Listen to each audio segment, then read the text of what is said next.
A girl with a blind boyfriend recently messaged me and asked if I had any recommendations of some good date ideas for them. First of all, just thinking to even message someone and ask that is the sweetest, cutest thing ever. If he does not wife you up, I will, because what a gem. But naturally, I've thought about it way too much and I've made a list. First suggestion, live music, baby. Aside from maybe picking a crappy band, you kind of can't go wrong with this as long as you're willing to help your partner navigate to wherever you're sitting or standing. It's gonna be an enjoyable experience whether or not you can see it. Obviously, there are some visual elements to shows a lot of the times, but if you can still hear the music, you're gonna have a good time. I've yet to meet a blind person who doesn't like food, so number 2 is a dinner date. Or a lunch date, a coffee date, whatever. Somewhere to eat and or drink. The best way to make sure it's a good experience for your blind partner is to let them know where you're going ahead of time so that they can look up the menu and not have to rely on being able to read it at the restaurant. Some restaurants will have a large print or a braille menu if you request it, but honestly most won't, and not everyone's comfortable asking, especially on a first date. This won't be for everyone, but as someone with extreme light sensitivity who also loves mini golf,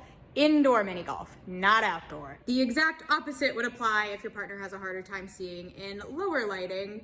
Aim for an outdoor activity rather than an indoor activity. It's kind of surprising, but bowling. Unless you're a nut job who's gonna make the bowling hyper competitive, then that's a bad time. But I used to go bowling a lot, and it was actually something they would take like groups of blind kids to go do together. Throw on the bumpers and just have fun. If you have low vision, you can be surprisingly good at bowling, just aiming at the white blur in the distance. And if you have no vision, throw on the bumpers. That's what they're for, just have fun. If you're traveling, I would opt for a guided tour. Not that you can't go explore on your own at some point, but a guided tour is a little bit more accessible for a visually impaired person. One, because there's a set path, less obstacles, less chance of getting lost, but also because if you can't actually see the environment or the sights, you're still getting information from the tour guide, the history of everything. And for me personally, that just makes me feel a little bit more like I'm actually participating in the sightseeing, even if I can't see the sights. Another thing to bear in mind is just how busy, populated, how much foot traffic there's gonna be anywhere you're planning your date. For me personally, just adding that element of a busy environment makes things a little bit more stressful, especially if I'm trying to use my cane.